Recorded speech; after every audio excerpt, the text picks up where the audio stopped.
당이 필요하다고 결정하는 것. 지역은 당이 필요하다고 당이 결정하는 곳으로 좀 정해도 되겠냐. 당이 그렇게 결정하면 따르겠다. 네. 아마 당 쪽에서 취재가 된 것 같아요. 뭐 용남, 하남, 가남 뭐 이런 밈이 조금 여기서 했잖아요. 네, 돌아서 네, 네, 네. 당에서 연락이 왔길래 당에서 댓글을 봤나 뭐 이런 생각을 했어요. 솔직히. 연수로 확정된 것 같은데. 그렇게. 그리고 지금 대통령이 지지가 높다 해서 2년 후에 반드시 높으리라는 보장 있어요? 누가 도장 찍어놨어요? 지금 왜 그러면 김민수냐 대구에 네. 그만큼 장동혁 대표는 불안한 거예요. 네 사람이 그렇죠. 한없이 가벼운 시사 토크쇼 장르만 여의도 4월 23일 목요일 순서 시작하겠습니다. 반갑습니다. 정영진이고요. 우리 코스피가 6,500 돌파했습니다. 여러분 축하드립니다. 투자하고 계신 분들 좋은 성적들 많이 거두셨으리라 생각을 하고요. 사실 지금 중동 상황도 별로 이렇게 썩 좋아지지 않은데도 불구하고 우리 시장이 이렇게 강력하게 또 가는 거는 그만큼 우리 또 기업들이 열심히 해줬고 우리 노동자분들이 열심히 또 땀 흘려 일해줬기 때문이 아닌가 하는 생각도 좀 해봅니다. 고맙습니다. 대통령 업무보고를 제가 요즘 가끔 유튜브에서 나오는 걸 보는데 와 너무 한심한 사람들이 진짜 많습니다. 네, 혹시 시간들 되시면 한 번씩 보세요. 진짜 한심한 사람들 많습니다. 그런 엉뚱한 데 쓰이는 돈들이 조금 줄어들면 더 좋지 않을까 싶고요. 오늘 함께해 주실 분들 소개해드리고 바로 시작하겠습니다. 용남, 하남, 가남, 김용남 전 의원님 어서 오십시오. 네, 안녕하세요. 김용남입니다. 하남자라고. 하남자 김용남 전 의원님. 전 의원님에서 이제 전자 빼겠죠. 네, 김용남 전 의원님. 네, 대단히 반갑습니다. 그리고 이장 논란 정호김 전 의원님 어서 오십시오. 안녕하세요. 네. 정호김입니다. 예, 김용남 전 의원님은 이장 같은 거 전혀 하지 않으셨습니다. 네, 그 점은 꼭 체크해 주시기 바라겠습니다. 근데 저 때문에 각인이 돼가지고 네. 선거운동에 도움될걸요? 그렇죠. 선영이 하남에 있다. 예, 선거 때는 뭐라도 연고를 만들어야 그럼. 됩니다. 그러니까 추석 뭐 설 이럴 때 이제 뭐 볼초도 가시고 하신 거죠? 한 달에 한 번 정도 갑니다. 매달 가셨. 야, 하남 사람이었네. 그러면 아니, 박으면 아니, 조상의 음덕이네. 그러니까요. 완전히. 그렇지. 부모님이 남긴. 월에 한 번씩 유산. 가셨구나. 그럼 그 전에 수원 왜 나가셨어요? 그냥 하남 계속 계시지. 원래 하남. 그때 부모님 살아 계셨는데 무슨 소리? 뭔 소리 하는 거예요? 자, 박원석 전 의원님 얼른 모실까요? 안녕하십니까. 네, 어서 오십시오. 폐륜 방송이야. 이 방송이. 큰일 날 뻔했네. 네, 저희도 장래만 여의도라고 많이. 네, 자 최인경 기자님도 네, 안녕하십니까. 모시고요. 하남. 자, 그러면 네. 우리 이왕 오셨으니까 김용남 의원님 소식부터 한번 갈까요? 그게 제일 핫한 뉴스 아닙니까? 네, 어제 저희가 전해드렸습니다. 무려 단독 보도라고 나와가지고 네. 우리가 얘기했던 게 드디어 기사화가 됐다. 그렇습니다. KBS 기자들이 모여가지고 네. 취재 종합을 했다. 이 네. 정도면 거의 확실하다라고 전해드렸는데 김용남 전 의원님이 네. 의원 지망생이었는데 드디어 공천을 받을 것으로 보입니다. 드디어. 당의 전략 공천, At least. at least요. 네. 아니 가만 있어. 무슨 뜻으로 하신 말에 마침내. at last. 제가 약간 좀 텍사스 쪽에 있어서 갖고 발음이. 그래도 유학파입니다. 죄송합니다. 네. 하여튼 마침내. 요즘에 보령 영어에다 텍사스 영어에다 참 영어가 한국 와서 고생한다 진짜. 자, 그래서 네. 어떻게 됐습니까? 요거는 뭐 김용남 전 의원님이 제일 정확하게 알려주시는 게 예. 언제 공식적으로. 전화 받으셨고 네. 어디라고 들으셨는지. 아니 지난주에 연락이 와서 잠깐 볼 수 있냐 그래서 지난주에요. 네. 여의도에서 만났고요. 그래서 네. 이제 6.3 보궐선거에 출마할 수 있겠냐. 그래서 이 기회가 주어지면 출마하겠다. 근데 이제 지역은 당이 필요하다고 당이 결정하는 곳으로 좀 정해도 되겠냐. 그래서 뭐 당이 그렇게 결정하면 따르겠다. 네. 라고 했습니다. 예. 그게 그게 아마 당 쪽에서 취재가 된 것 같아요. 그래서 KBS에서 이제 그 단독 보도를 낸 거죠. 어제. 네. 우리 김용남 의원께서는 전혀 그런 거에 대해서는 내색도 안 하셨고. 아니 그 기사를 그 송고하기 전에 저한테 확인 전화. 확인 전화는 왔었어요. 네. 만난 적 있냐 그래서 거짓말 할 수는 없으니까 네. 만난 적 있다고 그랬죠. 누구 만난지는 뭐 조금 그거는 얘기하시면 지금 네. 전략공천 관련해서 워낙 민감해 하시는 분들이 많아서 알겠습니다. 알겠습니다. 네. 그래서 근데 하여튼 평택이 아니고 하남이에요? 당이 필요하다고 결정하는 것. 아니 근데 네. 그 왜 온라인상에 네. 추미애 의원이 경기도지사 후보로 확정된 직후부터 누가 시작했는지 모르겠는데 뭐 용남, 하남, 가남 뭐 이런 밈이 여기- 조금 여기서 했잖아요. 네, 돌아서 네, 네, 네. 저는 처음에 당에서 연락이 왔길래 당에서 댓글을 봤나 뭐 이런 생각을 했어요. 솔직히. 참 진짜 너무 잘 됐다. 네. 예, 오래 큰 기다리셨고. 기여하셨네. 네. 아유, 그러니까요. 밈을 맞추셔. 예. 네. 그러니까 우리 의원님들도 생각 있으시면 미리미리 말씀하시라고요. 저희가 다 또 만들어 드립니다. 아니 근데 하나만.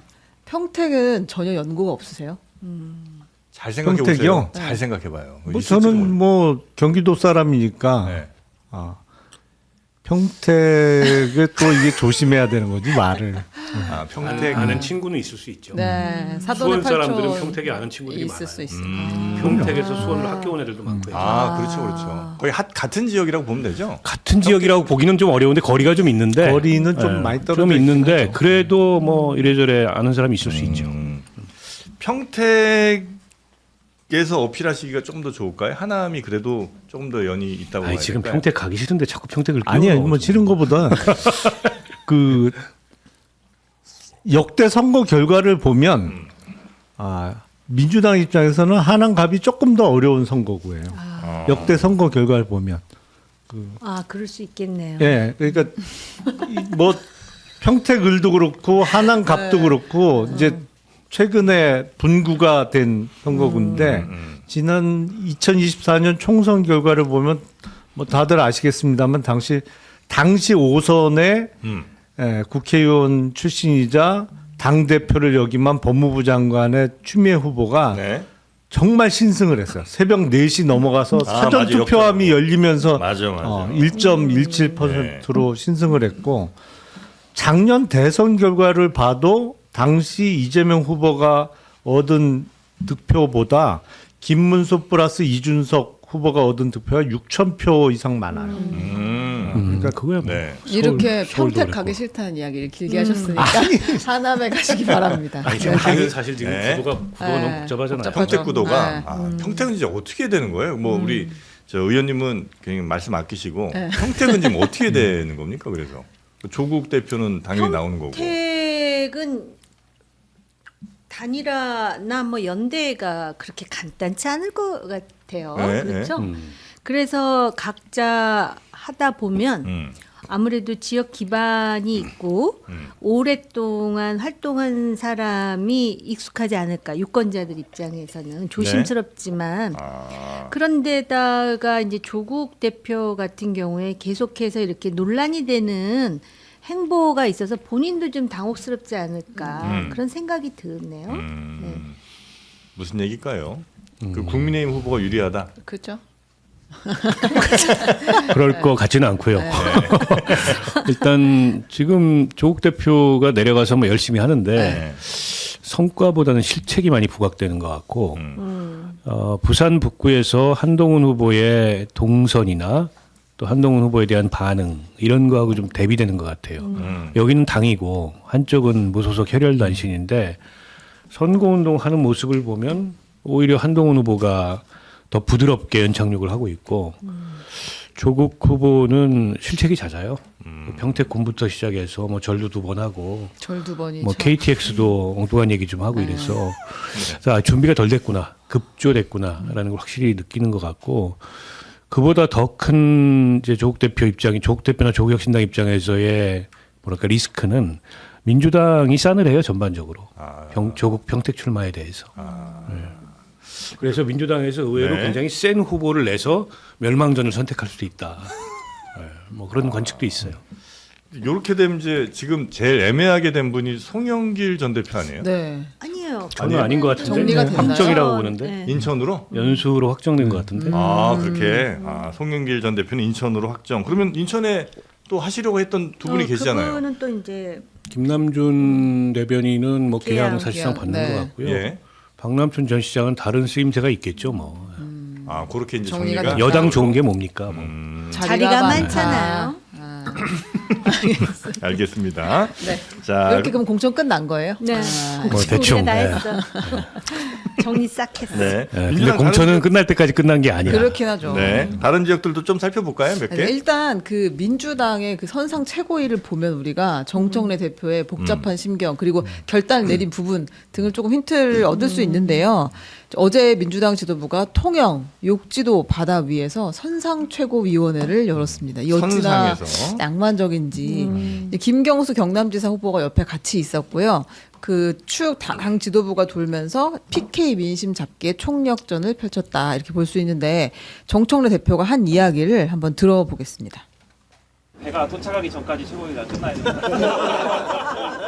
역사상 최초로 하는 욕지도 선상 최고위원회 회의를 개의합니다. 모든 선거의 핵심 전략은 국민 눈높이와 승리의 관점입니다. 선거에 도움이 되면 하고 선거에 도움이 되지 않으면 안 하겠다. 예, 뭐 어찌 보면 당연한 메시지지만 또 굉장히 의미 있어 보이는 듯한 메시지가 국민 눈높이라는 단어 아닐까. 이게 좀 누구를 노린 거 아닌가? 아니면 이제 어떤 가이드라인 같은 걸 좀 제시한 건 아닌가? 이런 얘기는 좀 나오고 있죠. 그러니까 해석이 예.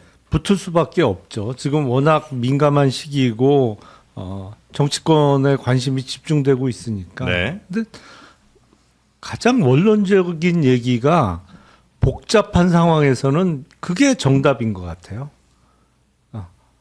기본으로 돌아가는 게 맞는 것 같아요. 아 이거 조용히하세요. 당 얘기는 공천 받으셔야 힘듭니다, 되니까. 지금. 그래서 이게 무슨 얘기입니까? 김용 부원장 공천 안 하겠다 이렇게 이야기합니다. 아니 뭐 그 얘기를 약간 돌려서 했다고 봐야 될 것 같고요. 근데 김용 부원장에 대해서는 당내에서 공천해야 된다. 김용은 억울한 피해자다. 뭐 이런 목소리도 많은데, 근데 이제 당 지도부의 입장이라면 개별 의원들이 아니고 그게 미칠 선거 전반에 대한 파장 이걸 고려하지 않을 수 없고 정청래 대표 얘기가 딱 그거잖아요. 선거에 도움되면 하고 안 되면 안 한다. 국민 눈높이 승리의 관점. 그러니까 김용 부원장을 공천했을 때 뭐 수도권 어디서 당선이 될 수도 있어요. 근데 다른 선거가 그것 영향을 때문에 미친다. 특히 이제 부울경, TK 접전 지역 지난 총선에서도 그런 게 좀 나타났거든. 부산에서 한 절반쯤은 건질 수 있는 분위기였는데 몇몇 수도권의 실책이 나왔잖아요. 막말도 나오고 뭐 양문석 공천. 네네. 그 바람에 분위기 확 넘어갔어요. 자칫 이게 여당이 오만하다 이제 이런 프레임이 잡히지 않도록 주의하겠다라는 얘기를 한 거죠 오늘. 그리고 이제 가장 명확하게 타겟이 되는 사람은 역시 김용 부원장이고. 그렇지 않겠어요? 네. 근데 김용 부원장은 본인이 만약에 공천이 되지 않으면 이 민주당이 자기 부정 아니냐 이런 얘기까지 지금 하고 있는 그런 상황이죠. 그렇습니다. 그리고 네. 공천 안 된다고 말하는 사람 지금 김영진, 조승래 두 사람뿐이다라는 게 이제 김용 부원장의 주장이에요. 공개 지지하는 사람이 20명이 넘는다라고 지금 끝까지 버티겠다는 그런 전략을 쓰고 있어요. 저는 과연 이재명 대통령은 어떤 마음일까가 개인적으로 궁금하고요. 이 김용 부원장 같은 경우 지금 이제 대법원 선고를 있죠. 남겨놓고 있는 상황에서 지금 고등법원에서도 5년형 아닙니까? 그럼에도 이렇게 당당할 수가 있는 것일까? 그리고 사실은 지금 민주당으로서는 뭐 조작 기소와 관련돼 갖고 국정조사 특위 해가면서 네. 할 수 있는 건 다 하는 모양새예요. 그런데 지금 김영진 의원이나 조승래 사무총장이 하는 말은 일정 정도 이건 순전히 개인 생각이긴 하지만 대통령의 생각과도 조금 닿아 있는 게 아닐까. 그러니까는 상당히 측근 중에 최측근이라서 다른 정치인들은 김용이라는 정치인을 굉장히 의식하고 있지만 사실 굉장히 부담스러울 수밖에 없는 상황 아니에요? 이런 상황에서 정청래 민주당 대표가 그 욕지도 선상 위에서 네. 이런 얘기를 한다는 거는 지금 당신 때문에 까딱하다가 지금 부울경 다 놓치게 생겼어를 지금 암시하는 거거든요. 네. 그래서 아마 요번에 못 받을 것 같은데요. 네, 오늘 아침에 김용 그 전 부원장 어디 라디오 인터뷰하는 걸 제가 좀 들었는데 네. 안 그래도 이제 사회자가 그런 질문이 있었어요. 그 대통령의 생각. 대통령은 대통령의 일을 하는 거고 저는 저의 일을 합니다. 뭐 최근 한 몇 년간 연락도 한 적이 없다 이렇게 얘기를 하는 것 같아요. 네. 뭐 원론적인 답변일 수는 있는데 들으면서 그 생각이 들더라고요. 일설에는 대통령이 당에 내미는 청구서다. 김영 공천이. 저는 아닌 것 같아요. 김용이 대통령한테 보내는 청구서 같아요. 근데 저거는 전 측근의 처신이 아니라고 봅니다. 적어도 자타공인 측근이라면 정권 초기에 대통령의 통치에 부담이 안 되도록 하는 게 측근의 처신 아닌가요? 네. 근데 지금 사실 객관적으로 너무 부담이 되는 거예요, 저거는. 당에도 대통령에도. 그래서 본인이 뭐 결백할 수 있고 본인이 뭐 무고함을 주장할 수 있는데 그건 증명해야죠. 그러면 대법원의 확정 판결이 나겠죠, 곧. 네.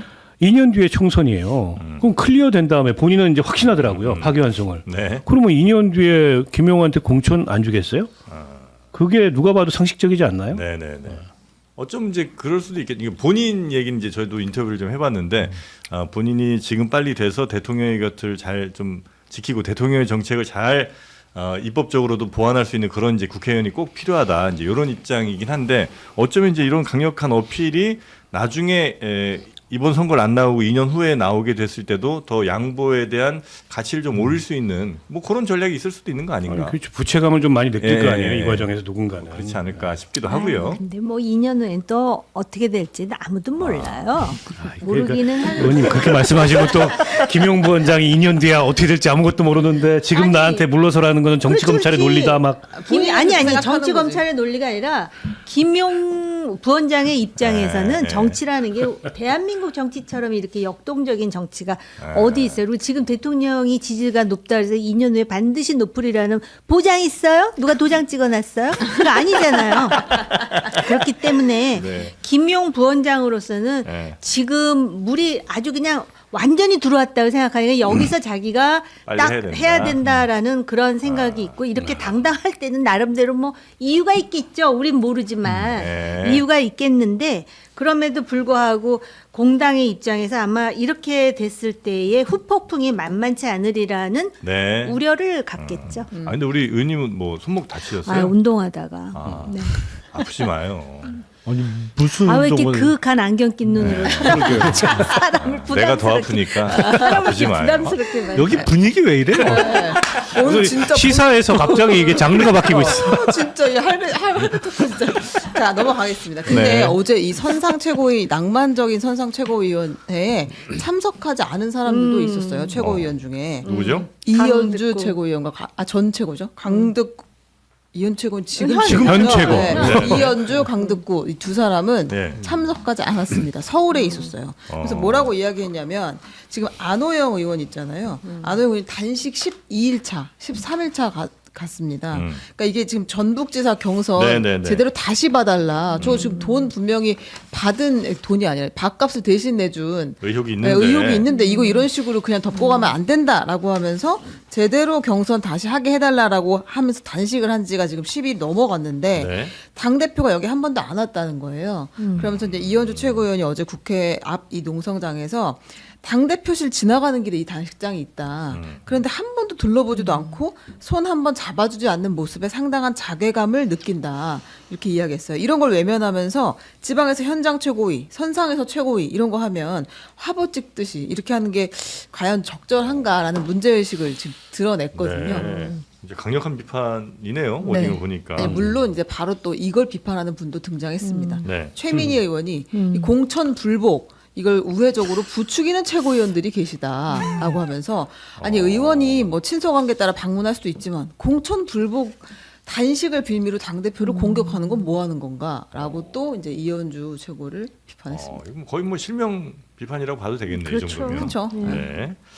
이게 당 최고위원 혹은 뭐 당 지도부 혹은 당에 꽤 무게감 있는 분들끼리 약간의 갈등이 약간이 아니라 좀 센 갈등이 있는 것 같기도 한데 요거는 공천 마무리되면 사라지는 갈등 정도 아니죠. 아니에요. 그렇죠. 지금 저거 전당대회 전초전이잖아요. 그렇죠.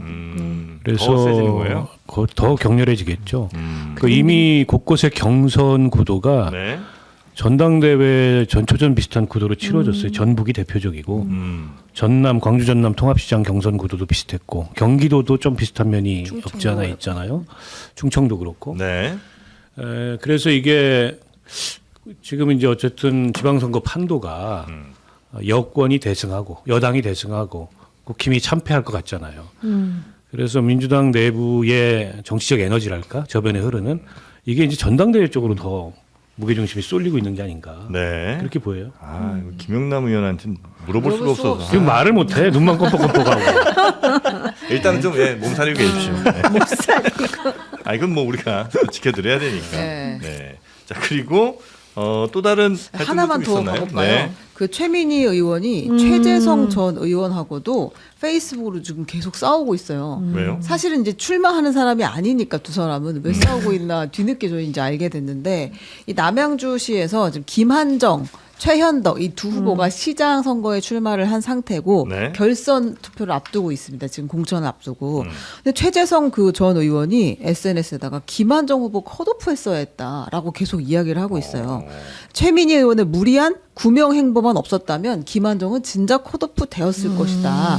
김한정은 뭐 과거 선거법 위반 전력도 있고 의원 평가 하위 10%라는 불명예를 받았고 국회의원 시절에 보좌관과 당원에게 상처 줘서 떠나게 한 사람이다. 근데 이 사람 최민희가 계속 지금 붙들고 있어서 컷오프가 안 되고 결선까지 왔다라고 지금 공격을 하고 있는 상황이고 네. 최민희 의원은 최재성 전 수석님 이게 김한정 컷오프한테 저한테 동의하리라고 했지만 1인 1표제 인위적 컷오프 반대는 저의 소신입니다. 이렇게 하면서 나는 김한정 의원이 경쟁력 있는 후보라고 생각합니다. 이렇게 계속 지금 반박을 하고 있는 상태예요. 두 사람이 이제 남양주 시장 후보를 네. 두고 그러니까 서로 조금 더 마음에 두고 있는 혹은 그렇죠. 뭐 그런 친소 후보들을 관계였으니까. 후보가 되기를 바라는 마음이 이제 강력하다 보니 이런 갈등이 아마 더 불거지는 것 같네요. 단순히 그런 마음뿐일까요? 왜냐하면 이제 네. 어느 그 지역이나 자기가 이제 국회의원이다 내지는 지역위원장이다 그러면은 거기 나름대로 그 도정 내지는 시정을 책임지고 있는 사람이 그래도 자기 조직하고 가깝든지 조직의 일원일 때 자기 정치의 지평이 훨씬 넓어질 수 있다라는 네. 전략적 고려를 하거든요. 그러다 보니까 지금 민주당에서는 이런 일이 상당히 비일비재하게 지금 일어나고 있는 것 같아요. 근데 최민희, 최재성 하면 이제 지명도가 있다 보니까 네. 그 싸움이 더 이렇게 부각이 되는 거 아닐까 그런 생각이 듭니다.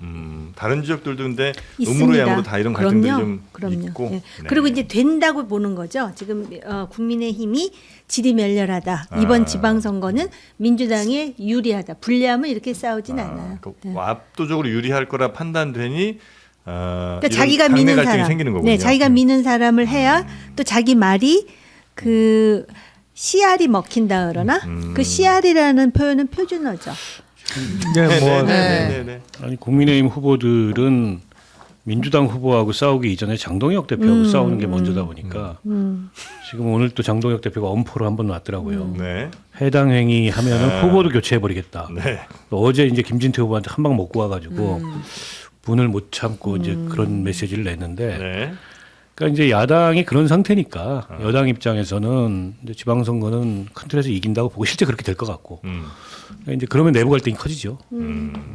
자, 그럼 뭐 말 나온 김에 네. 그 장동혁 한번 가볼까요? 네, 어제 저희가 이제 네. 그 뉴스 말미에 이걸 좀 전해드리긴 했어요. 네. 근데 그 장면을 직접 보진 못했는데 이제 김진태 지금 지사가 후보가 장동혁 대표를 면전에서 면박을 주는 장면을 한번 보고 오겠습니다. 네. 제가 이 현장을 이렇게 다녀보니까 내가 원래 빨간당이었는데 이번엔 중앙당 생각하면 열불이 나서 투표 안 한다. 이런 사람들이 많습니다. 42일 뒤면 생사가 결정되는 후보 입장에선 속이 탑니다. 결자 해지가 필요합니다. 글쎄요, 뭐 결자 해지가 어떤 것을 말씀하시는지는 잘 모르겠습니다. 저는 지금 지방선거에서 우리가 최선의 결과를 낼 수 있도록 노력하고 있고. 네. 그 현장에서는 특별히 뭐 서로 언제 있었던 것 같지는 않고. 네, 그냥 일방적으로 얘기한 것 같아요. 김진태 옛날에 그 후보가. 멋진 장동혁으로 돌아와라라고까지 이야기를 했거든요.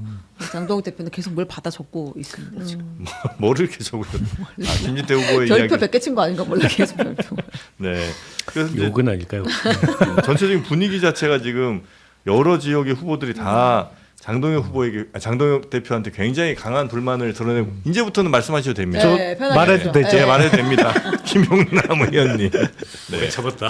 국민의힘 이 가양원도 여기도 지금 굉장히 세게 들이받는 그런 상황이 또 연출됐잖아요. 사실 이거는 예. 다 예상된 상황이에요. 그러니까 공천이 안정해졌을 때는 그래도 제일 센 오세훈 시장만 계속 들이받았고 나머지 후보들은 좀 참았잖아요. 네. 근데 제가 그때 공천장 받고 나서는 달라질 가불이 거다. 바뀐다 이게 후보들이 그때는 가만히 안 있을 거다. 근데 딱 그 상황이 벌어지고 있는 거예요. 네. 그러니까 김진태 지사도 이제는 무조건 장동혁과의 차별화를 해야 조금이라도 표가 더 들어오는 상황이니까 본격적으로 나선 거고 네. 장동혁 대표가 이제 소위 저런 걸 더듬수를 둔다고 그러잖아요. 더듬수. 그러니까 뻔히 알면서도 모르는 뭔 척. 소리예요? 그러니까 결자 해지가 무엇을 의미하는지 몰라? 그거 모르면 그 자리에 있으면 안 되죠. 흐린 당대표직에 작전. 있으면 안 되지. 다 알아 만인이. 만인이 모르는데 아니 뭔 소리예요? 그러면서 이제 모르는 척 더듬수를 두는 건데 네. 참 궁색해요. 지금 입장이. 다른 후보들도 굉장히 이만큼 혹은 이 이상으로 더 강력하게 당대표 비판할 가능성이 높아졌네요. 그럼요. 그 예. 정청래 대표가 네. 욕지도 선상에서 전략은 국민 눈높이와 승리의 관점이다. 선거에 도움이 되면 하고 도움이 되지 않으면 안 하겠다라고 한 거는 공당 대표로서의 가장 기본적인 자세거든요. 근데 이제 장동혁 대표의 경우에는 본인이 열정도 있었을 것이고 또 야심도 있고 그래서 그 누구보다도 단기간에 당대표의 자리에까지 오르다 보니까 지금 이 현실에 대한 분노와 좌절과 불안, 이 심리가 우리가 상상하는 그 이상의 어떤 정도에까지 지금 도달한 게 아닌가. 저는 그래서 좀 걱정이 돼요. 인간적으로. 네. 그래서 지금 장동혁 대표의 측근이라고 하는 사람들 있잖아요. 김민수도 있고 박민영, 장해찬도인가요? 네. 거기다 조광한 뭐 이런 분들이 한번 생각을 해보세요. 선거에 도움이 되는 일이 무엇이고 선거에 도움이 되지 않는 일은 무엇이며 또 자기네들이 그렇게 지지하는 장동혁이라는 정치인에게 도움이 되는 일은 무엇이고 도움이 되지 않는 일은 무엇인가에 대해서 다른 사람 말에 대해서는 신뢰를 덜 하겠지만 그 측근이라고 하는 사람 저기도 포함해야겠다. 누구요? 고성국까지 포함해가지고 그래서 이 당이 공당이에요. 사당이 아니잖아요. 그래서 좀 이런 상황에서 본인들도 살고 당이 살 수 있는 길에 대해서 네. 한번 진지하게 토론을 해보라라고 권하고 싶어요. 근데 저는 아예 이제 셈법이 다르다고 하죠. 그런 것 같아요. 이를테면 그 통상의 선거에 있어서 당은 어떤 기준으로 어떻게 공천을 하고 선거 전략을 만들어야 되고 어떻게 이제 확장성을 기하고 이런 게 있잖아요. 우리가 네. 어느 당이든 막론하고 그 기준에서 보면 말이 안 되는 행보가 너무 많아요. 비단 뭐 어제 저것뿐만이 아니고 미국 간 것도 그렇고 그 이전부터 오래됐어요 이미 이게. 그러니까 왜 저럴까를 생각해 보면 아예 정치적 셈법이 다른 거다. 결국 그 지방선거 승리 이런 건 다 레토릭이고 장동혁 대표가 하는 얘기가 결국 이제 자기 정치의 승리인데 자기 정치의 승리는 강성 지지층들과의 관계를 더 깊고 단단하게 만들어서 네. 지방선거 이후에도 이 당권을 유지하고 혹은 뭐 더 나가서 전당대회를 다시 하게 되더라도 다시 당권에 도전하겠다.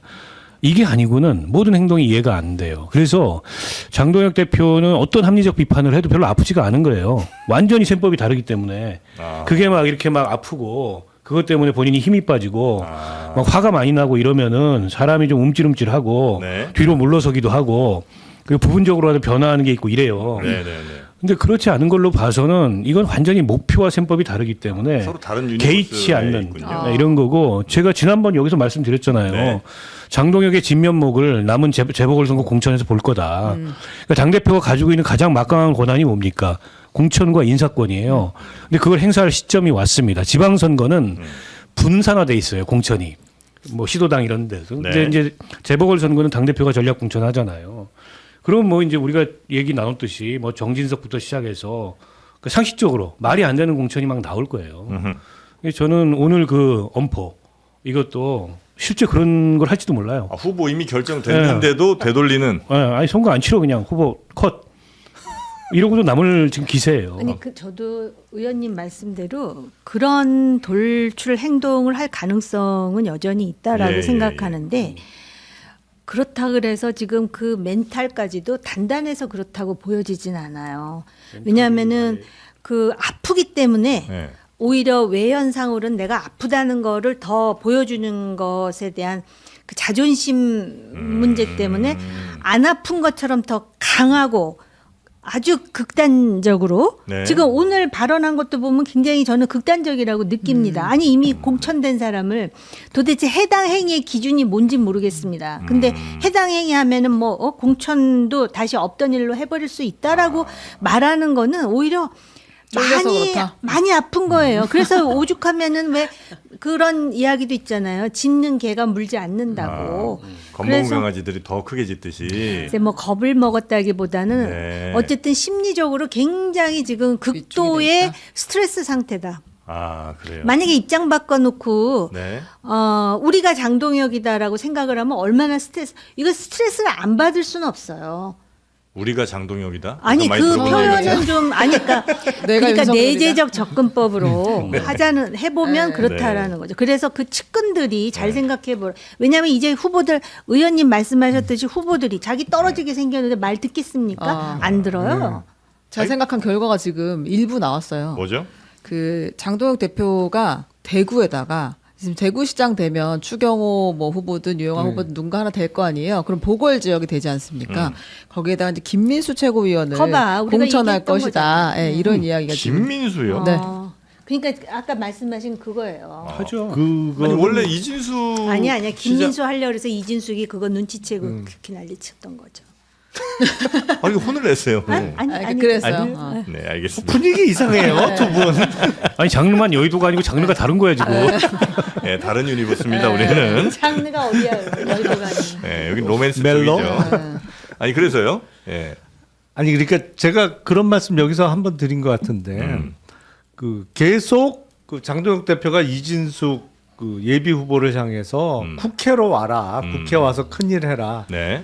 근데 국회의원 보궐에 공천을 줄 것 같긴 한데 자세히 들어보면 네. 지역은 한 번도 언급을 안 했다. 그래서 국회의원 공천장을 후보 공천장을 주는데 계양을이나 뭐 안산갑 이런데 줘버리면. 주면서 대구 준다고 하면 이진숙 후보가 저럴 리가 없는데 저러지 않을 것 같은데 지역을 얘기 안 하고 보궐 나와라 하니까 저런 것 같다 그러는데 그 시나리오대로 지금 진행될 가능성이 좀 있어 보여요. 그러니까 그 이진숙 위원장 입장에서는 계양을 국힘 후보 공천이 뭔 의미가 있겠어요. 이게. 아니 죽으러 그러니까 가라는 그 얘기인데. 국회의사 미국의 국회의사당을 멀리 보면서 둘이 그 어깨에 손을 얹고 찍은 그 예쁜 사진이 사진. 주는 함의가 네. 이거 우리 다 예측했던 거잖아요. 사실상 근데 공천장이다. 이렇게 그렇습니다. 보는 거예요. 그리고 지금 왜 그러면 김민수냐 대구에 네. 그만큼 장동혁 대표는 불안한 거예요. 내 사람이 그렇죠. 그러니까 의원이 내 있어야 사람 되는데. 중에 목소리 크고 나를 지켜줄 호위무사 같은 사람이 국회 안에 다시 진입해야 된다라는 그 지금 강박이 있는 건데요. 실제로 정치권에서 네. 자기는 자기가 지키는 거지 그럼요. 누가 대신 지켜주는 것도 아니거니와 네. 지금 공당의 재보궐 공천을 이런 식으로 한다? 이러면은 아마 지금 원성이 더 커지죠. 나중에 아마 만약 이렇게 해서 김민수 최고위원을 여기 저 공천을 줘서 당선시키면 가장 먼저 장동혁 대표 제킬 사람이 김민수 김재보다. 거기가 그럴 수도 있지 않을까. 달성이잖아요. 예. 달성은 이제 대구에서도 국민의힘이 박근혜 예, 박근혜 대통령 사저 있는 사저가 있는. 지역이죠. 그 추경호 의원 지역구가 물론 유영아 의원이 될 수도 있지만 현재까지는 추세상 추경호 의원이 유리하니까 거기는 뭐 이제 국힘이 꼽기만 하면 이기는데요. 근데 거기다가 만약에 대구와 아무 연고도 없는 그리고 당내에서 이런 불협화음을 일으키면서 김민수를 공천한다? 민주당에서 대구시장 선거랑 묶어서 한번 해볼 만하다고 판단할 것 같은데 이번에는. 김민수 대 누구라면 네. 아니 갑자기 그때가 언제입니까? 2016년에 총선이 생각이 나요. 그때 그 진박 간별사 해갖고 굉장히 시끄러웠던 그 해에 네. 결정적인 사건이 뭐였느냐면은 송파 의뢰 유영아 맞아요. 후보를 꼽으면서 이게 막 그 걷잡을 수 없는 통제 불가능한 상황이 되면서 선거가 완전히 망가지는 하나의 단초가 됐었습니다. 그게 옥새 들고 나르샤의 단초가 맞습니다. 됩니다. 아, 네, 네. 거기를 꽂으라고 하니까 김무성 대표가 난 못한다. 음. 옥새는 물론 당대표실에 있었지만 있었다고 하지만 그거였죠. 그때 유영아 후보가 사실은 그 거의 여론조사가 꼴찌였어요. 맞아요. 여러 명이 나왔는데 네. 네다섯 명 중에 꼴찌가 나왔는데 거기를 이제 공천을 주라고 하니까 네. 난리가 났던 거죠. 근데 이거 장동혁 대표는 할 수 있잖아요. 그때는 이제 공천하는 사람이 반대를 했으니까 못했지만 도장을 끝내 안 찍었지만 김민수 공천장에 도장을 찍어버리면 그냥 되는 네, 거 맞아요. 아니에요? 그러니까 지금 그것만 믿고 지금 거기다가 제가 볼 때는 그것도 사실은 굉장히 망설였는데 김진태 후보에게 그 뭡니까 한 방 맞았다고 봐야 되겠죠. 네. 결자 해지로. 네. 그래서 지금 분노가 지금 완전히 치밀어 끌어오르는 오르는구나. 상황이에요. 뭐 이진숙 후보가 대구시장이 아니고 그럴 거기로 경우에 나가야지. 무소속으로 거기 나오면 거길 당선되거든요. 나가야지 차라리. 아, 그럴 수 있죠. 그게 낫다. 충분히 그런 구도라면 그러면은 보궐에서 보궐도 그러면은 무소속 당선이 명분도 가능하죠. 있고 네. 명분도 있고 당에 해당 행위를 했다라는 원망도 덜 들을 네. 수 있고. 그러니까 저희가 이따가 이진수 후보가 나오니까 그때 그래요? 한번 물어보겠습니다. 저희가 그렇군요. 네. 지금 긴장을 많이 하고 있어요. 아 우리 끝난 다음에 나가요? 예. 네. 그러니까 더군다나 이번에 방미 기간을 갑자기 3일을 더 연장했잖아요. 네. 그러면서 그때 같이 있던 조정훈, 김대식 뭐 다 돌아와 버렸단 말이야. 네. 유일하게 남은 사람이 김민수란 말이에요. 그렇죠. 그러니까 네. 엄청 의지하고 있는 거야 지금. 네네네. 누구 한 명은 있어야 김민수가 될 또 거 좀 아니야. 잘했을까? 생각도 드네. 개인적인 생각입니다. 개인적인 자. 생각은 괜찮은 거죠. 네. 하여튼 좋습니다. 네, 네, 좀 네. 이따가 이제 그 이진수 후보가 오는데 그 근처 지금 빵집들 비상 걸렸습니다. 그래요? 싹쓸이. 네. 자, 표 하나만 보고 갈게요. 그래도. 뭐죠? 정청래 그 대표는 이 선거 앞두고 현장 최고위 9번, 그다음에 주말에는 계속 민생 현장을 돌아다녀가지고 22일 동안 서울 외 지역 22곳을 찾았다고 하고요. 장동혁 대표는 그 열흘 동안 없었잖아요. 그래서 그 외 서울 외에는 3군데 정도를 돌아다녔다. 이렇게 그 비교가 되고, 그리고 오늘 MBS 조사가 하나 떴어요. 네. 그 조사 결과 정당 지지도를 보면 국민의힘이 15까지 떨어졌습니다. 네, 이제 더 네. 이상은 내려갈 데가 없는 것 같아요. 그 후보들이 반발할 거예요. 네, 지금까지 본 수치 중에 이건 최고고, MBS는 그리고 그래도 국민의힘 계열에 조금 더 우호적으로 숫자가 나온다고 우리는 알고 있었는데 네. 최악을 지금 찍었다. 아, 그런 이 상황입니다. 지도를 이걸 세계 지도로 해놨으면 장동혁 후보가 좀 더 유리했을 텐데. 그렇죠. 아, 더 아쉽네요. 먼 거리 오갔을 텐데요. 자, 아니 그래서 장동혁 대표가 네. 잘 해야 돼요. 지방선거까지 잘 버텨줘야 돼요. 아, 버텨준다는 게 아니, 그러니까 민주당- 장동혁, 민주당 내가 입장에서 장동혁이다. 얘기하는 거. 아니 그러니까 영입하라고요. 차라리. 아니요, 큰일 날 말씀을 그럴 생각은 전혀 없고요. 원외 아니, 3대 위원장이라고 생각하면 되죠. 원래 특공대는 파견하는 거지 영입하는 거 아닙니다. 자, 그리고 한동훈 네. 전 대표랑 관련된 아주 놀라운 소식이 하나 좀 나왔군요. 아, 짧은 거 하나 얘기하면 네. 그 한동훈 전 대표가 지금 혼자 선거운동을 하고 있잖아요. 근데 이제 거기에 진종호 의원이 나도 가서 돕겠다 하고 이제 북갑에다가 방을 하나 이제 계약을 하려고 하고 있는데, 이제 한동훈 대표가 오지 마라. 나 혼자 할 거니까 오지 마. 이제 이렇게 얘기해서 되게 붕 뜬 그런 상황입니다. 네. 근데 이제 신동욱 의원이랑 있었던 일에 대한 네. 뉴스가 떴길래. 네, 17일에 네. 좀 된 건데, 이제 추경호 전 원내대표의 계엄 해제 표결 방해 의혹, 이거 우리가 몇 번 이야기를 했었잖아요. 계엄 해제 표결할 때 추경호 당시 원내대표도 그 국회 안에 있었고 그리고 신동욱 의원도 국회 안에 있었고 심지어 본회의장까지 들어가 있었는데 표결을 하지 않고 이 사람들 그때 어디 갔었던 건가? 본회의장 들어왔을 때 무슨 얘기를 했었던 건가? 이걸 계속 이제 궁금해하고 조사도 받았는데 이분들이 신동욱 의원이 증인으로 나와서 국민의힘 의원 대부분이 이 표결에 불참한 건 한동훈 전 대표 때문이다라고 이야기를 했어요. 그러니까 한동훈 전 대표가 그 당시에 리더십을 더 발휘했으면 더 많은 의원들이 계엄 해제 요구안에 표결했을 텐데라고 이야기했거든요. 이제 한동훈 전 대표가 화가 나서 이제 폭로전에 같이 뛰어들었습니다. 어젠가 아마 YTN 나와서 얘기를 한 것 같습니다. 신동욱 의원은 네. 계엄 당시 저한테 와가지고 본회의장 밖으로 나가자고 얘기했던 사람이다. 날 설득해서 끌어내려고 했던 사람이다. 그때 나갔으면 보수는 멸망했을 거다라고 이야기했습니다. 와, 그 신동욱 최고위원이 그러면 자칫 잘못하면 이거는 표결을 방해한 걸로 해석될 수도 있잖아요. 왜냐면 이제 당 대표한테 지금 그 비슷한 문제로 나가자고 추경호 전 했으니까. 원내대표가 네. 지금 불구속 재판을 기소된 네. 상황이거든요. 네. 그래서 사실은 지방선거 지금 41일 앞두고 이러한 일련의 논란이 있는 거에 대해서 참 불편한데요. 그런데 결국은 왜 또 신동욱 의원은 리더십을 발휘했으면은 계엄 해제 요구한 표결에 참여했을 것이라고 말을 해가지고 왜 이런 얘기를 했는지 모르겠어요. 한동훈 전 대표의 속성이 누가 그 뭐랄까 도발을 한다 내지는 공격을 하면 반드시 되치기를 하더라고요. 네. 지난번 전재수 후보에 대해서도 그랬고 참지 않아. 그런 것 같아요. 네. 근데 뭐 신동욱 의원이 하는 얘기는 논리적으로도 설득력이 없잖아요. 그리고 화면상으로도 본인이 본회의장 계속 들락달락하면서 더 많은 의원들이 표결할 수 있었다고 하면서 정작 본인은 안 했잖아. 네. 그렇게 자유롭게 왔다 갔다 저는 하면서. 한 줄 알았어. 그 무슨 말이에요? 설득력도 없는 얘기를. 그리고 그때 당시 뭐 기억이 우리가 다 나지만 한동훈 전 대표는 뭐 호를 떠나서 그때 당시에 의원들한테 다 계속 오라고 뭐 텔레그램 방이든 누구 시켜서든 이렇게 계속 얘기한 거 자체는 팩트잖아요. 그런 거 저런 걸 다 차치하고라도 네. 국회의원이잖아요. 네. 한 사람 한 사람이 입법기관이요, 신동욱 의원. 헌법기관입니다. 네. 아니, 그러니까 신동욱뿐만이 아니라 그 원내대표실에 남아있던 그 네, 사람들을 네. 포함해서 어쨌든 자기가 국회의원이면 표결에 참석하는 건 기본이에요. 그렇죠. 누가 설득해야 한다고 어린애예요, 초등학생이에요. 그럼 말이 안 되는 얘기죠, 사실. 네. 자, 그렇게 지금 폭로전이 한동훈 그리고 신동욱 두 사람 간에 있고요. 요거는 쉽게 끝나지 않을 것 같은 느낌이 살짝 듭니다. 자, 그리고 다음 뉴스 넘어가 볼까요?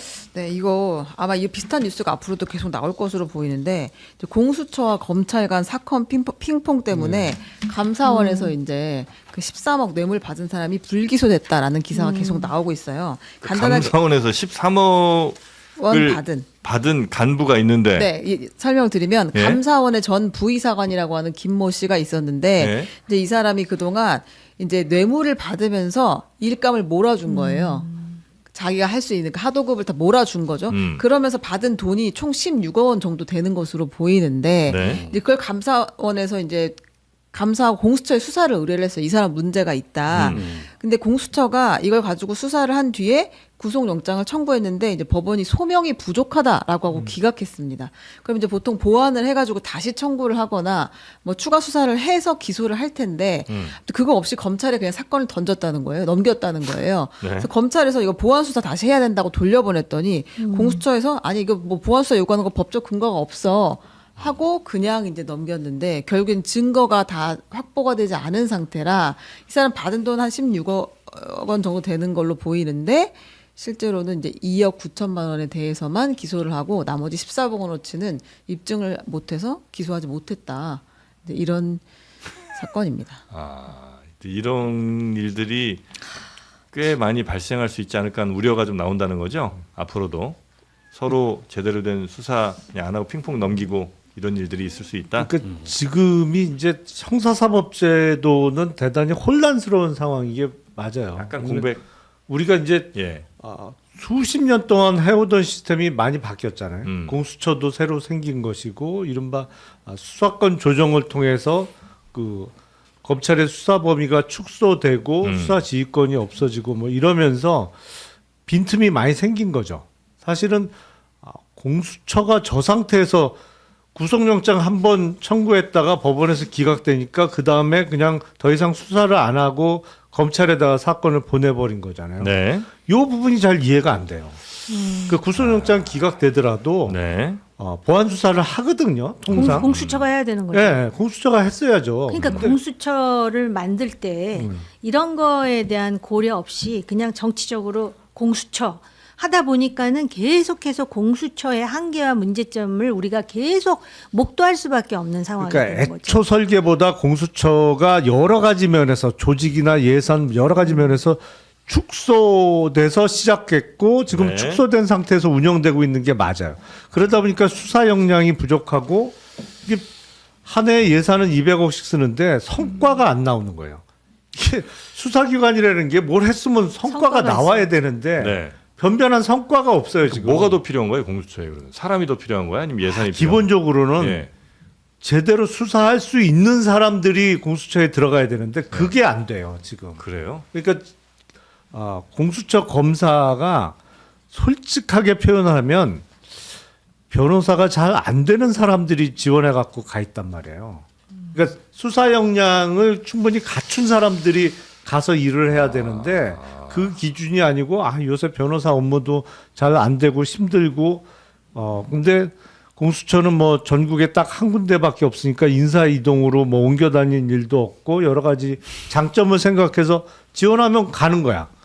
이게 이제 경쟁률이 그렇게 치열하지 않은 것 같아요. 그 정도예요. 그러니까 이 역량이 떨어져요. 이게 전혀 다른 얘기긴 하지만 예. 지금 검경 수사 기소 이제 완전 분리돼 가지고 검찰청이라는 게 이제 완전히 없어졌는데 우리가 상상하지 못하는 그런 여러 가지 상황이 실제로 일어날 가능성 그것도 뭐 1, 2년 사이에 정리가 되지 않을 가능성을 열고 있다라고 봐야 돼요. 그래서 우리가 항상 주장했잖아요. 이렇게 되면은 결국은 범죄의 잠재적 피해자인 시민들이 그 피해자로 전락할 수밖에 없다. 그래서 이런 것들은 사실은 어떤 수년간의 어떤 타임라인을 두고 이렇게 다져가면서 해야 되는데 정치적으로 자 이제 검찰은 우리나라의 수십 년 동안의 악이었어. 이걸 한 번에 그냥 뭐라 그래야 돼? 박살이라는 표현은 좀 강하지만 그 일환으로 처음에 공수처도 나온 것이고 지금 이제 여러 가지 검찰 개혁을 한다 그래갖고 그것을 민주당은 자기네들이 큰 치적으로 알지만 이게 강론에서 이런 디테일이 악마는 디테일에 있다고 하지 않습니다. 네, 알겠습니다. 근데 이게 좀 되게 걱정스러운 게 이제 공수처가 굉장히 여러 가지 처음 그림보다 축소된 채로 시작도 했지만 예. 그러니까 어떤 조직이든지 조직의 관성이라는 게 있어요. 조직이 운영되다 보면. 근데 초기에 저런 비효율성, 무능 이런 게 관성이 되고 체질이 되면 나중에 돌이키기가 굉장히 어려워요. 그러니까 더 늦기 전에 지금 뭔가 손을 봐야 됩니다. 뭔가 특별한 대책이 좀 있어야지. 아니 지금 공수처처럼 막강한 권한을 가진 조직이 없어요. 수사 기소권이 다 있잖아요. 그다음에 영장 신청권 다 있고 다 있단 말이에요. 검찰은 없어요 이제. 네. 그리고 경찰도 없어요. 경찰은 공소권이 없으니까. 그럼 이걸 다 가지고 있는 게 특검하고 이 공수처인데 네. 특검은 이제 뭐 한시적인 기구지만 공수처는 상설 기구란 말이에요. 근데 저 조직이 저렇게 비효율적이고 무능해. 심각한 문제죠. 저도 공수처 만들자고 뭐 시민운동할 때부터 목소리 높여서 주장했던 사람으로서 네. 옛날에 제가 주장했던 기록을 다 지우고 싶은 심정이에요 지금. 저 공수처를 하는 보고 거 있으면. 보니까. 그 정도로 너무 심각해요 지금. 근데 이런 기사는 아마 앞으로 계속 나올 겁니다. 왜냐하면 마지막 지금 보안 수사권 관련한 협상이 남았기 때문에 검찰 입장에서는 경찰이나 공수처에 수사를 맡기면 거봐라 이렇게 된다? 이렇게 된다라는 사례로 아마 계속 이제 기사들을 좀 흘릴 걸로 보이고. 네. 근데 그럼에도 불구하고 공백이 있는 것은 또 맞으니까 그걸 어떻게 메워 나가야 될지는 논의를 잘 해봐야 될 것 그러니까 같습니다. 네. 제도 설계를 정말 치밀하게 해야 돼요. 이렇게 되면 조금 힘이 있고, 그러니까 그냥 쉬운 범죄들이야 뭐 다 잡겠습니다만 진짜 어려운 범죄, 진짜 잡기 어렵고 치밀하고 좀 내밀하고 아주 고위층에서 벌어진 범죄들은 더 수사 못할 거 아니에요. 그러니까 거학, 정치인, 재벌들은 다 빠져나갈 수 있다는 거예요. 이렇게 되면. 그리고 아까 조그만 사건은 다 잡는다 그랬는데 그것도 못 잡을 수도 있어요. 아, 그래요? 그럼요. 알겠습니다. 네. 자, 그리고 이복현 네. 전 금감원장이 오랜만이죠. 아주 그 미감이 뛰어나신 분인 모양이죠. 참 미슐랭 좋아해요, 그렇죠? 네. 미슐랭 아마 그 식당을 결제 내역을 보면 네. 99%는 법인 카드가 아닐까 저는 이제 그런 생각이 드는데 이복현 전 금감원장이 한 끼에 수십만 원씩 하는 미슐랭 식당에서 업무 추진비를 썼는데요. 네. 임기 3년치 걸 보니까 한 20만 원이 넘는 5성급 호텔의 식당인데 10명이 29만 원어치를 먹었다. 이렇게 둘이 먹었구나. 호텔이라면요. 아니 근데 5성. 10명이 둘도 아닐 것 29만 같아. 원이면은 29,000원인데 평균 단가가 네. 그런 그러면은 메뉴가 그런 있기는 호텔은 해. 어디 있어요? 없어요. 없습니다. 찾아가야지. 네. 아 그래요. 그럼 비싼 호텔 가면 커피 한 잔도 막. 29만 그럼, 원이면 그럼. 1인분 값인데. 네, 보통 한 명 값일 거예요. 네. 점심. 혼자 먹었네 가서. 점심. 혼밥해서 미슐랭 가서요. 그래요. 아, 근데 아마 이제 같은 식당을 날짜를 달리해서 여러 번 긁은 것으로 보아 그랬을 수도 이제 있지. 한 번 만약에 아. 몇 명이 갔다면 그걸 조금 쪼개가지고 하고 그 여러 명이 먹은 것처럼 올린 거 아닐까. 네, 근데 저거- 저런 쪼개기를 하면 오히려 49만 원씩 쪼갰을 가능성이 높은데 왜냐면 50만 원 넘어가면 약간 제약이 따르거든요. 저게- 아, 그 좋은 정보였어요. 왜냐면 49만 7천 원으로 쪼갠 것도 상당히 나왔는데 그래요? 예. 그 여의도 다른 호텔에 있는 식당에서 17명이 참석해서 49만 7천 원을 냈다고 적어냈어요. 17명이 49만 7천 원이요? 네, 왜냐면 50만 원이 넘어가면 누가 왔는지를 다 이름을 써야 되는데 50만 원을 안 넘기기 위해서 아마 17명이 이제 김밥 천국 가서 먹어도 그 정도 나와. 아니, 17명. 아, 근데 요새 진짜 비싸긴 비싸. 밥 그냥 그럼요. 다 먹어도 14,000원 우리 이 앞에 그러니까 다 1인당 들어오거든요. 3만 원 어떻게든 안 넘기고 싶은 그렇죠. 욕망이 좀 많이 보이네요. 그러니까 그게 숫자에. 규정이니까. 근데 저거요. 네. 전부 이복현 원장이 다 먹지 않았을 수도 있어요. 음? 이복현 원장 혼자서 다 먹지 않았을 수도 네. 있어요. 그럼 누가 이게 이제 먹어? 기관장의 법인 카드를 꼭 기관장만 쓰진 않거든. 그 기관의 다른 직원들이나 네. 이렇게 쓰기도 하는데 저런 류의 노하우들이 기가 막혀요. 저런 데서 오래 일한 사람들이. 그래서 잘 모를 수도 있어 이복현은. 아니요. 저는 그 가능성보다는 네. 왜냐면 이제 기관 카드가 뭐 많이 발급됩니다만 어떤 사람이 쓰는 기관 카드는 특정돼 있거든요. 김영카드처럼. 그렇죠. 네. 그거 내역을 지금 조사한 건데 저게 나온 거라 누가 금감원장에게 발급된 기관 카드를 다른 사람이 쓸 수 있겠어요. 그 가능성은 조금 희박해 보이는데. 네, 그리고 이제 자택 인근에서 상습적으로 계속 밤에 결제가 이루어졌대요. 지금 법인카드 내역을 보면 집이 어딘지 알 것 같은 느낌이에요. 주소지가 비슷한 데가 계속 이제 나오거든요. 그래서 그것들 좀 이제 아니 저게 맨날 감사되면 지적받는 그러게. 사항이거든요. 휴일에 쓰는 거, 자기 집 근처에서 쓰는 건데 왜들 저런지 모르겠어요. 아 근데 또 흥미로운 거는요. 네. 권력이 바뀌어야 이게 또 적발이 돼요. 그러다 보니까 네. 이제 그래서 한 번씩 권력이 바뀌긴 해야 되는 모양이네요. 계속 바뀌어야죠. 네. 자, 그리고 우리 최윤경 기자의 또 이 세상 가장 중요한 뉴스들 모음이 또 있죠. 아, 네, 짜투리 뉴스. 제 마음속 최고의 뉴스. 네. 아, 그 우리가 되게 초품화 좋아하잖아요. 네. 초등학교 네. 끼고 있는 그런 네. 아파트 되게 좋아하잖아요. 근데 민원은 또 거기서 제일 제일 많이 많겠지. 들어온다고 합니다. 그 초등학생들이 뛰어놀면 점심시간 하고 쉬는 시간, 방과 후에 축구나 이렇게 체육활동 같은 거 하면 소리 엄청 지르잖아요. 네, 네. 근데 그거에 그 주민 민원이 되게 많이 들어온대요. 그래서 실제로 그 운동을 못하게 하는 점심시간과 방과 후 사용 금지하게 하는 학교가 많이 늘었다고 합니다. 아유. 아니 그 초품 말고 왜 가 그럼? 초등학교 있는지 모르고 간 거 아닐 거 아니에요. 그래도 조용히 해야 되나? 아니 그런데 이제 예. 그 우리 최 부장님은 체력장 했어요. 했죠. 예. 체력장 세대죠. 예. 이제 과거에는 대학 입시에 체력장이 그럼요, 있었잖아요. 그럼요. 예. 이제 체력장이 네. 20점 들어갔잖아요. 네. 근데 그게 없어졌잖아요. 네. 정말 운동을 안 해요. 애들이요? 학생들이 아. 이게 시간도 없는 데다가 네. 운동을 너무 안 시켜. 근데 미국 학교하고 우리나라 학교를 비교해 보면 제일 차이 나는 것 중에 그거 하나가 미국은 정말 운동 엄청 많이 시키거든. 시키지. 네, 특히 해야죠. 어렸을 때일수록 운동을 엄청 시키는데 우린 너무 안 시켜요. 근데 이게 운동 좋아해서 그나마 점심시간이나 학교 이후에 볼 차는 애들까지 시끄럽다고 못 차게 하면 어떡하자는 거야 지금. 애들은 운동을 해야 되는데. 맞아요. 실제로 초등학교 6,000개 정도가 됐는데요. 300개 정도, 300곳 정도가 점심시간하고 방과 후에 축구, 야구를 금지했다고 하고요. 점점 늘어나고 있다고 합니다. 네. 이해할 수 없는. 운동회도 아니, 학교 그럼 운동회도 안 된다고. 굳이 초등학교를 끼고 있는 아파트로 왜 이사를 온 아 거예요? 왜냐하면 집값이. 왜 와서 민원을 내고? 아, 참. 그러니까 이거는 운동을 시켜야 되는 게 맞아요. 네, 이거는 진짜 나라 망하는 일입니다. 네, 네. 맞습니다. 근데 요거 체력은 이제 국력입니다. 진짜로. 그 천하람 의원이 이거 되게 집중적으로 지금 문제 제기하고 있거든요. 네. 그래서 저희가 한번 모셔서 들어볼 수 있으면. 근데 해보도록 그렇게 하겠습니다. 애들 소리가 큰가? 소리를 이제 많이 지르죠. 운동회는 신나는 날이니까 또 더 지르기도 합니다. 네. 아니 그 이런 거에 소음 민원에 학교가 움직인다 혹은 뭐 교육청이 뭘 한다 이거 자체가 너무 이상한 거 아니에요? 그런 불만을 제기하더라도 알겠습니다 하고 그냥 무시해야지 이런 거는. 그러니까 아니 설득을 해야지 설득을. 근데 경찰 출동을 해요. 실제로 많이 합니다. 그 정도로 애들이 소음을 많이 내요? 아니 근데 그 뭐 취침 시간 이후에 소음이 나면 그럴 수 있겠죠. 근데 그건 아니잖아요. 그렇죠. 누가 일과 뭐 시간이니까. 초등학생들이 자정에 나가서 축구하는 애들이 어디 있어요. 그 불편한 사람들 다 들어주다가 그 여기까지 우리나라의 이거는 이제 여담인데요. 네. 아파트가 많잖아요. 근데 미국 그 뉴욕 같은 데도 아파트가 많잖아요. 근데 이제 아이들 안전이라든지 뭐 그런 것 때문에 아파트 그 동 안에 학교가 있는 경우도 있어요. 그만큼 애들을 우선시하는 거죠.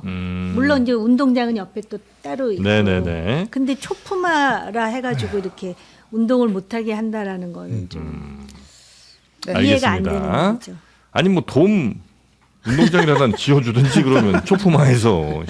자 그리고 네. 다음 뭐 있죠? 그 병원을 태어났는데 6년 동안 병원을 한 번도 안 간 어린이가 5만 8천 명이나 된다고 하더라고요. 병원 안 가면 안 되지 않아요? 그건 말이 안 되죠. 예방- 왜냐면- 예방 주사를 맞아야 그렇죠. 되는데. 예방 주사를 예방 접종이 계속 출생 맞아야 출생 신고를 되잖아요. 안 한 건가? 출생 신고를 했기 했으니까. 때문에 이제 알 네, 수는 그렇죠. 있는데 네. 그 한 번도 병원을 가지 않은 애가 5만 8천 명 정도가 있는데 최근에 아동 학대로 신고가 계속 들어왔어서 정부가 이 5만 8천 명에 대해서 전수 조사를 실시하기로 했다고 합니다. 네네네.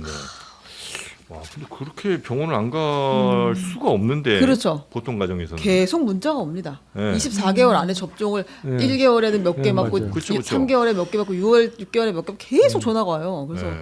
그리고 안 갈 애들 수는 없는데. 안 아플 수가 없잖아요. 네, 또 그쵸. 키우다 보면 감기 걸리고 뭐 그러니까 코 학대인가? 막히고. 학대? 네, 그래서 아마 학대 의심으로 그러네요. 이제 이렇게 정부에서 전수 조사를 한다고 합니다. 네. 아이의 관심 많은 최은경 기자님의 애들 관련 뉴스였고요. 예. 또 있을까요? 아 인생샷 찍다가 죽는 사람도 많잖아요. 네. 근데 그 조종사 공군 조종사가 2021년에 12월 이후에 이제 본인 인사이동 나니까 내가 몰던 이 전투기로 마지막 인생샷을 찍고 이제 인사이동 하겠다. 그래서 멋있게 한 바퀴 돌다가 충돌을 해가지고 날개도 해먹고 이제 비행기 이게 F-15K라고 하더라고요. 변상금 낸 거죠, 변상금. 네, 수리비가 8억 나와서 본인이 이제 8,700만 원을 배상했다. 아, 수리비가 8억 나왔어요. 아니 네. 인생샷도 좋은데 같이 이제 그 아주 전투기 인생샷 뜨면 그러면 가슴이 철렁해. 강동혁 때문에. 네. 아니 이제 편대를 이뤄서 비행을 하잖아요. 그렇죠. 그러면 편대장 지휘하에 미리 사전에 얘기를 하고 인생샷을 찍어야지. 아. 다른 옆에 조종사들 모르게 혼자 방향 틀어서 이렇게 하다가 아니 부딪히는 인생샷을 거잖아요. 찍으면 안 되죠. 비행기가 그렇죠. 자기 거야. 네, 근데 제가 공군 나왔잖아요. 아. 근데 공군에서는 깨알 같은 그 조종사들은 사실은 특별 대우를 받습니다. 아, 파일럿들 그렇죠. 네, 파일럿은 모든 게 최우선적으로 맞아요. 제공돼요. 네. 여러 가지 면에서. 그리고 그 전투기 조종사 하나 키우는데 워낙 돈이 맞아, 많이 맞아. 들어가기 때문에 뭐 온갖 특혜는 최우선적으로 제공이 되는데 그러다 보니까 약간 뭐랄까 룰을 무시해도 된다라고 잘못 생각하는 사람들이 좀 있어요. 특권의식 같은 게 좀 있구나. 약간 그런 게 있을 수 있어요. 네. 그러다 보니까 지금 사고 친 거지 이번에 큰 사고 친 거지. 조정을 하신 건 아니고 저거 법무 뭐 그런 그러니까 그 장교 그런 법무관? 걸로 가신 거죠. 조종석을 열심히 닦았습니다. 근데 이게 왜 이런 일이 벌어지면 가끔 저렇게 조종 특기에서 사고가 나잖아요. 네. 이게 쉬쉬하고 덮이는 경우가 대부분이에요. 맞아요. 왜냐하면 저게 보고되면 그 맞아. 비행 단장이 날아가요. 그래서 취시하는데 이거는 수리비가 8억이 넘게 나왔으니까 그렇죠. 못 덮은 거지. 사실은 네. 크고 작은 사고 많이 본인한테 10%밖에 부담을 안 시켜. 아 이게 이제 그동안 성실하게 복무를 했기도 했고 이게 이제 본인이 셀카 찍다 그런 게 아니라 친구가 찍어주려고 이제 날아가면서 같이 찍다가 원하는 구도를 만들려고 이렇게 뒤집다가 이제 그러면은 그 찍어준 사람은 옆에 비행기에서 그렇죠. 같이 이제 편대 앞에서 비행하다. 위험한 거 아닌가요? 가지가지 한다 진짜. 그랬다고 하고요. 아, 용 보험 처리 안 된다는 거죠? 네, 뭐 아무튼 본인은 10분의 1만 F15 라며. F15. 네. F15. 이 정도 하겠습니다. 뭐 그리고 마지막 하나 영상을 그래서 워낙에 이제 늑구가 인기가 많아가지고 늑구. 네, 늑구 아, 마케팅까지 늑구 그러니까 또 했잖아요. 철렁해. 혁구도 인기가 많아. 다 철렁해. 다 철렁해 하면 어떻게 해요? 물가에 내놓은 자식을 보는 기분이에요 네. 지금. 근데 아무튼 늑구가 돌아왔더니 이번에는 광명에서 사슴 5마리가 때로 네, 탈출을 맞아요. 했다고 하네요. 바통 터치한 거예요? 네, 그런 것 같습니다. 네, 늑구는 돌아왔고 사슴들은 탈출했고. 네, 사슴도 이제 잘 찾아와야 되겠습니다. 다음 주쯤 되면 또 사슴과 사슴빵, 장동혁 네. 대표를 비교하는 표가 만들어질 수도 있잖아요. 네, 이 정도로 오늘 뉴스는 정리를 하고요. 아, 진짜 우리 몸에 좋은 뉴스. 사과는 건강에 좋은 습관이라는 거 다들 알고 계실 겁니다. 네, 장르만 여의도. 왜 있었나 했네. 네, 요 사과. 예, 드세요. 좀 하나씩 드셔도 됩니다. 그 네. 미국의 유명한 의사가 얘기했잖아요. 누구죠? 아침에 사과를 먹으면 의사를 평생 볼 필요가 없다. 아. 열심히 드시라고. 아유, 고맙습니다. 네, 아침에 먹는 사과 한 알이 네. 의사, 병원으로부터 멀어지게 한다. 네. 손목 건강 잘 챙기시고요. 16,900원에 2kg을 드리는데 여기에서 추가 할인 쿠폰과 덤 제공의 혜택까지 장르만 여의도 구독자분들께 드린다고 합니다. 네, 그래서 여기 링크 따라 들어가시면요, 뭐 스토어 알림 받기라든지 뭐 이런 거 배송 메시지에 장르만 여의도 이렇게 적어주시면 2.2kg을 15,210원에 보내드리는데 요즘 사과값이 꽤 비싸요. 마트 가서 보시면 한 알에 저는 어디 갔다가 10,000원짜리 보고 깜짝 놀랐잖아요. 마트인데 백화점도 마트인데 사과 알이 좀 굵긴 굵더라고요. 10,000원이 10,000원. 와, 근데 요거는 2.2kg에 15,210원으로 구매하실 수 있습니다. 링크 따라 들어가시고요. 아니면 070-8822-6270 전화하셔도 되고요. 네이버에서 농수산 도매시장 사과 이렇게 검색하셔도 된다고 합니다. 맛있네요. 예, 평소 건강을 위한 사과 한 알씩 좋은 습관으로 가져가시기 바라겠고요. 세 분 오늘 대단히 감사하고요. 우리 다음 주에 못 만나는 거예요? 다음 주에? 네. 왜요? 아, 김용남 김용남 의원 의원님. 아, 인사하고 가세요. 예. 아니 다음 주에 뵙죠. 에이, 어떻게 해요? 아니 그 선거운동 하셔야지. 그럼. 공천 발표가 아마 언제예요? 5월 초쯤 돼야 그럼 다음 주에 한 번 더 보는 다음 걸로 주까지 하시죠. 아마도, 네, 아마도. 네, 다음 알겠습니다. 주까지는 가능입니다. 다음 주에 뵙겠습니다. 고맙습니다. 감사합니다. 네.